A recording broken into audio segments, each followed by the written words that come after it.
Today we are diving into a perspective that flips the script on weight loss. With us is Laura Conley, loving called a fun weight loss coach, who believes that desire to lose weight isn't just about body, it can be a spiritual journey toward freedom, love, and legacy. So, welcome, Laura. I'm honored to have you on my show. Oh, thank you so much for having me. I'm so excited to be here. And Laura, many people see weight loss as purely physical. How do Yes. you help them recognize it as a spiritual practice? Yeah, well, I think if you want to lose weight for the last time, like the last time being the key word, it actually has to be spiritual because you have to be able to actually connect with your body and hear your body's cues and respond appropriately. So I think for a lot of us, we are outsourcing how we should eat, what we should eat, how we should think of our bodies. And it's like, if we can actually get quiet and go inward, we can hear the answers. And so I also think it's a great why. It's a great reason. A lot of my clients, they don't feel good in their skin. They don't feel good in their bodies. And so therefore they are living from the neck up. And our intuition and our gut feelings and really where spirituality lives is in our body. So if we don't feel safe being in our bodies, or we don't feel comfortable being in our bodies, or we don't know how to be in our bodies, then it's really hard for a lot of us to access the gifts of intuition, the gifts of really like our gut feeling, our sacral knowing. Yes, absolutely true. And thank you for sharing this with us. And can you share a story of a client whose transformation went far beyond the scale? Oh God, yes. I mean, it sounds crazy to say out loud, but all of my clients, because it's so spiritual and mental and emotional, it's impossible for it to not trickle into all other areas of their lives or our lives. So, um, like, for example, I have a client who, like, I don't know if this is allowed, but has a way better sex life because she feels good in her body. So her marriage has leveled up. I have clients that feel so much better in their parenting because they don't have this low level shame. They don't have this black cloud following them around. So they're not nippy with their kids. They're not snapping at them because really they're mad at themselves for eating the leftover mac and cheese or whatever. So the parenting improves. Um, a lot of my clients, they do the thing that they thought they couldn't do. They lose weight for the last time, which is the thing that they really thought was impossible. And so when they do the impossible, it opens up so many doors around self belief, and they know they can do anything that they put their minds to. So I've had clients become yoga teachers. I've had clients leave their, soul shattering corporate jobs and start their own businesses. I've had clients who have actually left certain marriages because they weren't right anymore. I've had I mean, I could go on and on and on and on. I've had clients who have swam across Lake Tahoe. I have so many stories of clients that they're really living their best lives. That's what I always say. It's like lose weight for the last time, but really so that you can live your absolute full best miraculous life once and for all. Yes, true. I absolutely agree. And that's so powerful. And you speak about rewiring the brain and balancing hunger hormones. How does this science connect with spirituality in your method? Yeah, that's such a good question. So, hunger hormones, that's kind of the science side of things or the biology piece, right? So, our hunger hormones are insulin, leptin, and ghrelin. And if we're eating a lot of processed foods, those hunger hormones can get significantly out of whack and wreak havoc on our health, on our longevity, on our weight. And so I teach my clients how to balance their hunger hormones, how to balance insulin, leptin, and ghrelin um, by the foods that they put in their bodies. And my clients all choose their plan. So I'm not prescribing anything because that doesn't work. A one size fits all just doesn't work. So everybody has a custom plan, but all of those plans balance the hunger hormones. And when your hunger hormones are balanced, it's a beautiful way to live because you become what's called fat adapted. You become insulin sensitive. And this just means that your body can use the fat on your body for fuel without causing a huge temper tantrum. Right now, there's a lot of hype around GLP-1 medications like the Ozempics and the Wegovys, and actually, you can eat in a way that does what those medications do for you. So insulin is a storage hormone, and every time you eat insulin will rise. But if you eat processed foods, ultra processed foods, super starchy foods, or a lot of starchy foods, you'll get a big spike in that insulin and it will cue your body to store fat. And it will also block you from being able to release the current fat on your body. And it's like a triple whammy because you'll also get a crazy crash. And that's when you become hormonally hungry or hangry. And that can be really problematic because then it feels like it's an emergency. You have to get a snack. And you're just riding this hunger hormone, blood sugar roller coaster. And your body and your energy don't feel like your own. You feel like you're a slave to your hunger. You don't know when you're going to get hungry. You can't trust it. And so I feel like it's very helpful to balance your hunger hormones, not only to weigh what you want, but also so that you have the longevity that you want, so that you have the health markers that you want, and just day to day, you have the energy that you want. I felt so amazing in my body because my hunger hormones are balanced. And I can, go into depth with that if you want to.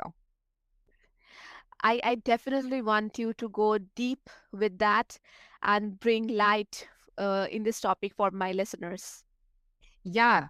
So I think it's also important too to pair it, like you mentioned, the mindset. A lot of us are thinking in ways that aren't supportive of our health. And so we can actually rewire the brain and then that's supportive of balancing the hunger hormone. So um, you can't put a piece of food in your mouth without a thought beforehand. So every time you put food in your mouth, there is a thought. And what we're not taught is that we can control our thinking. And when we can control our thinking, and I don't mean in like a hyper control way, I mean in a way where it's very supportive and loving. So, for example, my clients might go to a happy hour or they might go to a dinner out or they might go to somebody's house and they might think the thought, oh, I have to eat this, fried calamari because I don't want everyone at this happy hour to think I'm a weirdo because I'm not having it too. And so that's a thought that they are thinking that's causing them to eat the calamari. Now, maybe they decided they aren't going to eat fried foods because that causes an imbalance in their hunger hormones. And so what can happen is they keep eating the calamari because they're afraid of what other people are going to think.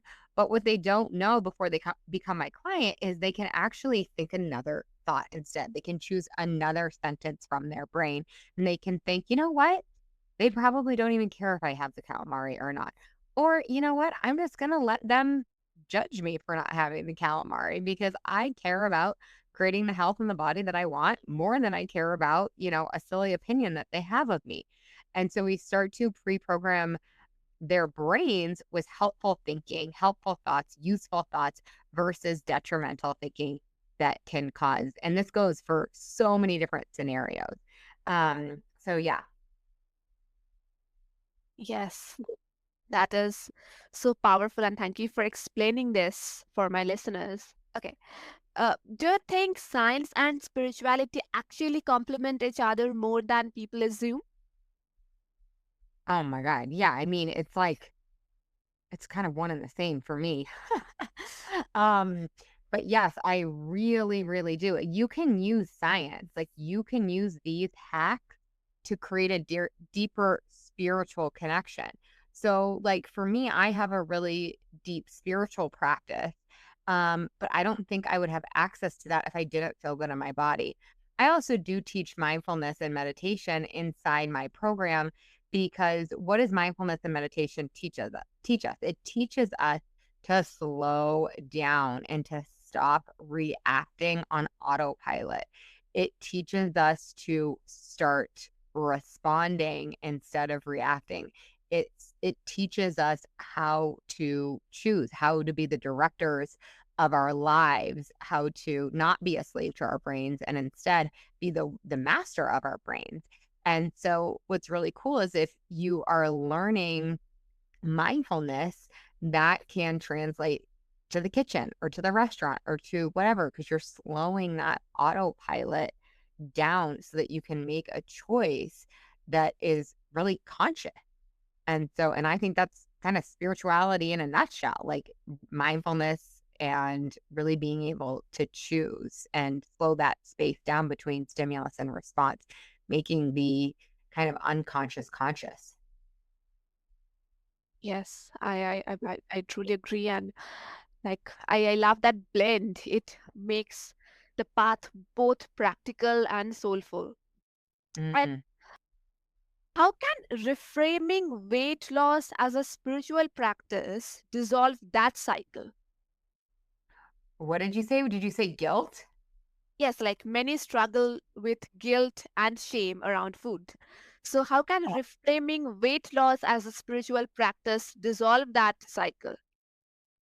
Yeah, well, I think part of spirituality is really loving yourself unconditionally.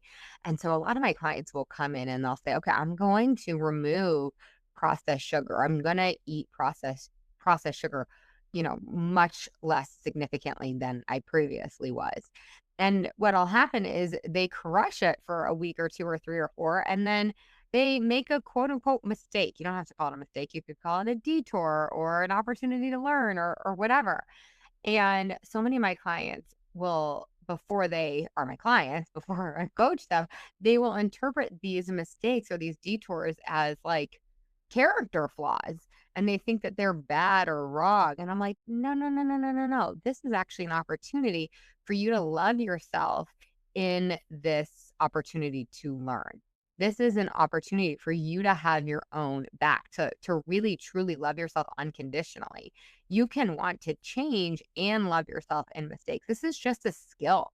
This is like anything else that you've ever learned, pickleball or tennis or skiing or whatever the sport is. Losing weight for the last time is such a different skill than losing weight for a short time period or like dieting. It's two totally separate skills. And I love that the gifts that my clients give themselves because they will make mistakes. They won't follow their plan perfectly because they're normal humans and it's not their fault. But there is gold, there's little nuggets of gold when they do make a mistake and they can learn from it and they can show themselves that it actually is okay to love themselves in those mistakes. And that's like one of the biggest gifts that I feel like this coaching gives to the clients is like, oh, wow, I don't have to be perfect and I can still be lovable. Yes, that is really wonderful. Have you noticed that once guilt fades, people naturally build healthier habits without force? Yeah, totally. Because, my clients are so practiced at beating themselves up when they make a mistake.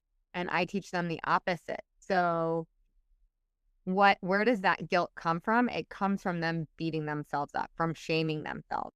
And so, when they can choose to look at the data from a scientific perspective versus like being dramatic about it, which is totally normal.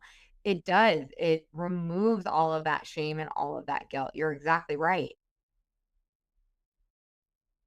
Yes, that is like a refreshment Mm. Mm-hmm. and often creates more change than criticism ever could. And That's exactly right.